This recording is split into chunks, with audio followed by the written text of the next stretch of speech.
নমস্কার বন্ধুরা, জলিস lifestyle YouTube চ্যানেলের আর একটা নতুন ভিডিওতে আপনাদের সবাইকে স্বাগত জানাচ্ছি। সামনেই আসতে চলেছে মহাশিবরাত্রি। তো এই শিবরাত্রির দিন আপনারা কিভাবে উপবাস করবেন, বাবার মাথায় কিভাবে জল ঢালবেন, কিভাবে বাবার পূজা করবেন, কখন করবেন, পূজার শুভ সময় কখন, নির্দিষ্ট শিবরাত্রির সময়সূচি শার্তমতে গোস্বামী মতে সব কিন্তু আমি আমার ভিডিওতে দিয়ে রেখেছি।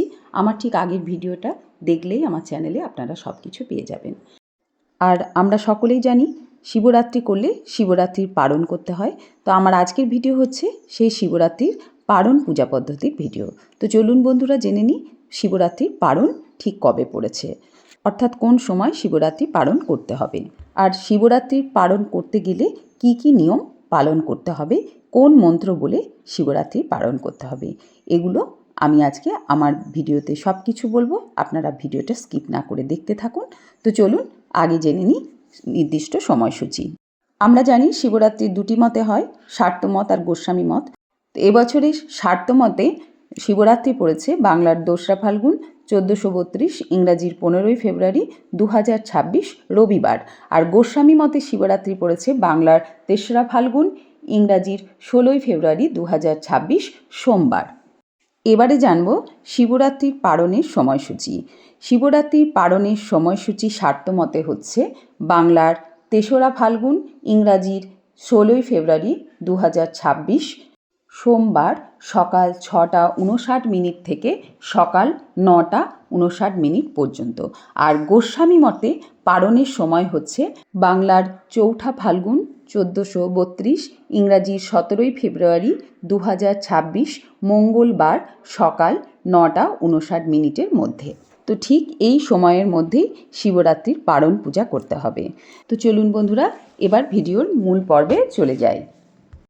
তো আমি ধূপ প্রদীপ জেলে নিয়েছি, এখন একটু মহাদেবকে ধূপ প্রদীপ দেখিয়ে নিচ্ছি। আগের দিন যে শিবরাত্রির পুজো করবেন সেই সমস্ত ফুল বেলপাতা আপনারা সরিয়ে দেবেন, তারপরে আপনারা পালনের পূজা করবেন। তো আমি যেহেতু আজকে শিবরাত্রি নয়, নিত্য পুজো করেছি, তাই ফুল বেলপাতাটা রাখা আছে আমার। তো এবার নিজেকে আচমন করে নিচ্ছি, নম বিষ্ণু নম বিষ্ণু নম বিষ্ণু। হাতটা ভালো করে ধুয়ে নিলাম।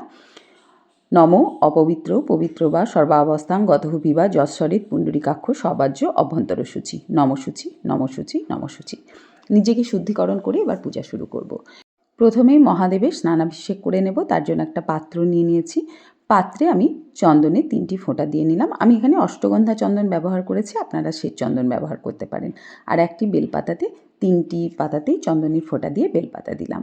এখন এবার শিবলিঙ্গ আমি নামিয়ে দিলাম, নাগরাজকেও নামিয়ে দিলাম পাত্রের মধ্যে। আর একটা বেলপাতা থাকে, আপনারা তো সবাই জানেন, রূপোর, সেটাও নামিয়ে দিলাম। নন্দী বাবা আর ধাতব ত্রিশূল নামিয়ে দিলাম। তো এবার ঘি মধু আমি মাখিয়ে নিচ্ছি। আমি শিবরাত্রির দিন কিন্তু আমি করব, অবশ্যই আপনারাও করবেন। শিবরাত্রির দিন কিন্তু পঞ্চামৃত দিয়েই মহাদেবকে স্নান করাবেন, দুধ দই ঘি মধু আর শর্করা।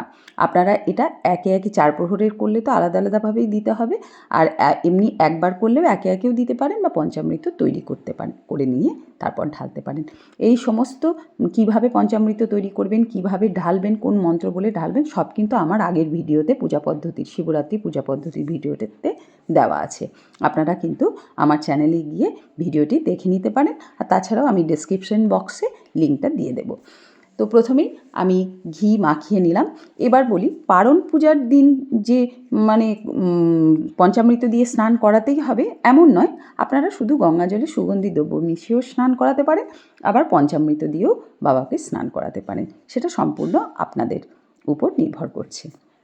তো আমি সকলের সুবিধার্থে বাবাকে আজকে শুধুমাত্র গঙ্গা জল দিয়েই স্নান করানো দেখাচ্ছি পারণ পূজায়, যাতে সবাই এটি করতে পারেন। অনেকের পক্ষে হয়তো 2 দিন দুধ, কাঁচা দুধ বা দই জোগাড় করা সম্ভব হবে না, সেই জন্য শুধুমাত্র গঙ্গা জল দিয়ে পুজো করলেও কিন্তু কোনো অসুবিধা নেই।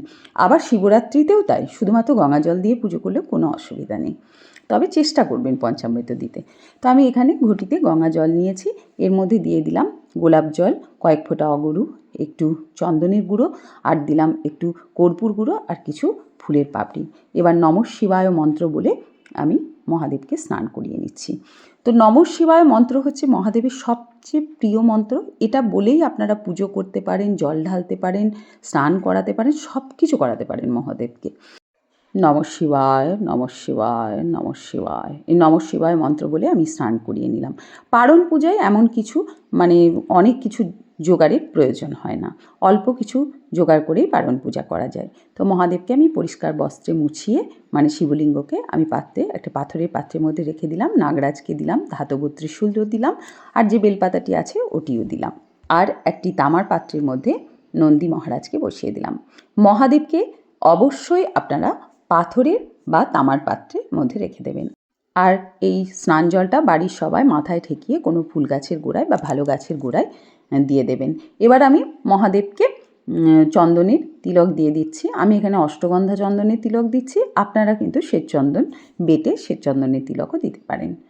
নমঃ শিবায়, নমঃ শিবায়। হর হর শম্ভু, জয় মহাদেব, জয় ভোলেনাথ, জয় বাবা বিশ্বনাথের জয়।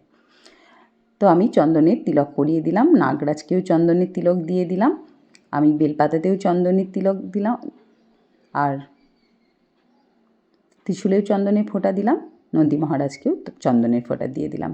এবার একটা পইতে আমি মহাদেবকে পরিয়ে দিচ্ছি। নমঃ শিবায়। চন্দন সহযোগে একটি আকন্দর মালা পরিয়ে দিচ্ছি। অবশ্যই আকন্দর মালা পরাবেন মহাদেবকে। এখন ভোগের থালাগুলো আমি ঠাকুরের সামনে সাজিয়ে দেব, পরে পূজা হয়ে গেলে ভোগ নিবেদন করব। তো মহাদেবকে আপনারা গোটা ফল নিবেদন করবেন, কাটা ফল নিবেদন করবেন না। আমি এখানে 3 রকমের ফল দিয়েছি, আপেল, মৌসম্বি আর কলা। আপনারা আপনাদের পছন্দ মতো 3 রকম, 5 রকম, 7 রকম ফল দিতে পারেন। আর সন্দেশ আর বাতাসা দিয়েছি। বাতাসা কিন্তু অবশ্যই মহাদেবকে দেবেন, বাতাসা মহাদেবের অত্যন্ত প্রিয়। আর দিলাম পান করার জন্য 1 গ্লাস জল। এবার মহাদেবের মাথায় আমি বেলপাতা অর্পণ করব। আমি 3টি নিখুঁত বেলপাতা অর্পণ করব, অবশ্যই নিখুঁত বেলপাতা নেবেন। বেলপাতার প্রত্যেকটা পাতায় চন্দনের ফোঁটা দেবেন। বেলপাতা অর্পণের মন্ত্রটি হল নমঃ শিবায় ইদং সচন্দন বিল্বপত্রং নমঃ শিবায় নমঃ। এই মন্ত্র বলে বেলপাতা অর্পণ করবেন। আমি 3টি বেলপাতা অর্পণ করেছি, আপনারা 28টি 108টি বেলপাতা অর্পণ করতে পারেন। এবার মহাদেবের পছন্দের ফুল দিয়ে মহাদেবের পুজো করতে হবে। পুষ্প অর্পণ মন্ত্রটি হচ্ছে নমঃ শিবায় ইদং সচন্দন পুষ্পং নমঃ শিবায় নমঃ। আমি ধুতুরা আকন্দ ফুল দিয়ে মহাদেবের পুজো করে নিলাম। আজকে আমি নীল অপরাজিতা ফুলটা পাইনি। এবার আমি পুষ্পাঞ্জলি মন্ত্র বলে পুষ্পাঞ্জলি দিয়ে নেব। শিবরাত্রির পারণ পূজায় কিন্তু অঞ্জলি দিতে হবে পারণ মন্ত্র বলে। পারণ মন্ত্রটি হচ্ছে সংসার ক্লেশ দগ্ধস্য ব্রতের নানেন শঙ্কর প্রসিদ্ধ সমুখ নাথ জ্ঞান দৃষ্টি প্রদৌ ভব। এই মন্ত্র বলে 3 বার বাবার কাছে অঞ্জলি দিয়ে নিতে হবে। সংসার ক্লেশ দগ্ধস্য ব্রতের নানেন শঙ্কর প্রসিদ্ধ সমুখ নাথ জ্ঞান দৃষ্টি প্রদৌ ভব। নমঃ শিবায়, হর হর মহাদেব, জয় শিব শম্ভু। এবার একটি লাল ফুল আমি গৌরীপীঠে নিবেদন করব দেবী গৌরীর উদ্দেশ্যে। জয় মা। এবার আমি নন্দী মহারাজের পুজো করে নেব। এতে গন্ধপুষ্পে নম বৃষভায় নম। এই মন্ত্র বলে নন্দী মহারাজের পুজো করে নিচ্ছি। নাগরাজের পুজো করে নিলাম, ত্রিশূলে ফুল দিয়ে পুজো করে নিলাম। জয় ভোলেনাথ, জয় ভোলে মহেশ্বর। এবার প্রণাম মন্ত্র বলে প্রণাম করে নেব। নমঃ শিবায় শান্তায় কারণত্রয় হেতবে নিবেদয়ামি চাত্মানং তঙ্গতি পরমেশ্বর। জয় শিব শম্ভু, জয় ভোলেনাথ। এই দিন একটি ঘিয়ের প্রদীপ বাবাকে অবশ্যই নিবেদন করবেন। জয় শিব শম্ভু, জয় ভোলেনাথ, হর হর মহাদেব। এই ঘিয়ের প্রদীপটি বাবার কাছে রেখে দেবেন। নমঃ শিবায়। আমি প্রদীপে আগেই ফুল দিয়ে রেখেছি। এখন ভোগ নিবেদন করছি। আমি বেলপাতা আর ফুল দিয়ে ভোগ নিবেদন করে দিচ্ছি। জয় প্রভু। এবার আমি বাবার মাথায় জল ঢালবো। তার জন্য কোমণ্ডলুতে আমি গঙ্গা জল নিয়ে নিলাম। এখন দিয়ে দিচ্ছি কয়েক ফোঁটা গোলাপ জল, কয়েক ফোঁটা অগরু, দেব একটু অষ্টগন্ধা চন্দন, আপনারা সেই চন্দন দিতে পারেন, আর দেব একটু কর্পূরের গুঁড়ো আর একটু ফুলের পাপড়ি। এবার আমি মহামৃত্যুঞ্জয় মন্ত্র বলতে বলতে বাবার মাথায় জল ঢালবো। আপনারা যদি মহামৃত্যুঞ্জয় মন্ত্র বলতে না পারেন তাহলে নমঃ শিবায় মন্ত্র বলে জল ঢাললেও হবে। নমো ত্রয়ম্বকং যজামহে সুগন্ধিং পুষ্টিবর্ধনং উর্বারুকমিব বন্ধনান মৃত্যুর্মোক্ষীয়মামৃতাৎ। নমঃ শিবায়, নমঃ শিবায়। এবার অখণ্ড আতপ চাল জলে ভিজিয়ে আমি বাবাকে অর্পণ করে দিচ্ছি। নমঃ শিবায়, নমঃ শিবায়, নম নন্দী মহারাজ। এখন 16 আনা দক্ষিণা আমি বাবার কাছে দিয়ে দিলাম। এবার বাবার আরতি করে নেব। বাবার আরতির সময় কখনোই কিন্তু শঙ্খধ্বনি করবেন না বা শঙ্খ বাজাবেন না। শঙ্খধ্বনি বাবা একদম পছন্দ করেন না। ঘণ্টা বাজিয়ে আপনারা আরতি করতে পারেন। তো আমি পঞ্চপ্রদীপ, কর্পূরের প্রদীপ, ধূপ আর চামর দিয়ে আরতি করে নিচ্ছি। নমঃ শিবায়, ওম নমঃ শিবায়, হর হর বলে নমঃ শিবায়, নমঃ শিবায়, ওম নমঃ শিবায়, হর হর বলে নমঃ শিবায়। হর হর মহাদেব, জয় শিব শম্ভু। আমার পুজোয় যদি কোনো ভুল ত্রুটি হয়ে থাকে বাবা আমাকে ক্ষমা করো, এই বলে বাবার কাছে ক্ষমা চেয়ে নিতে হবে। এবার বলি পারণ পূজার পর আপনারা কি নিয়ম পালন করবেন। পারণ পূজা সম্পন্ন হলে আপনারা বাড়িতে একটি ব্রাহ্মণ ভোজন করাবেন, তাকে যথাসাধ্য দক্ষিণা দিয়ে আপনার ব্রত ভঙ্গ করবেন। আর যদি বাড়িতে ব্রাহ্মণ ভোজন করানো একান্তই সম্ভব না হয় তাহলে মন্দিরে গিয়ে কোনো ব্রাহ্মণকে দক্ষিণা দেবেন এবং যথাসাধ্য কিছু দান করার চেষ্টা করবেন আপনার সাধ্যমতো। তারপরে বাড়িতে এসে ব্রতভঙ্গ করবেন। তো এই হলো পারণ পূজা পদ্ধতির নিয়ম। তো শিবরাত্রি করলে অবশ্যই পারণ পূজা করবেন। তো আমার আজকের এই পারণ পূজা ভিডিও আপনাদের কেমন লাগলো অবশ্যই আমাকে কমেন্টে জানাবেন। ভালো লাগলে একটি লাইক করে দেবেন আর আমার চ্যানেলটি সাবস্ক্রাইব করে আমার পাশে থাকবেন। তো আজ এই পর্যন্তই, আবার হাজির হয়ে যাব নতুন আর একটা ভিডিওতে। ভালো থাকবেন, সাবধানে থাকবেন, সুস্থ থাকবেন।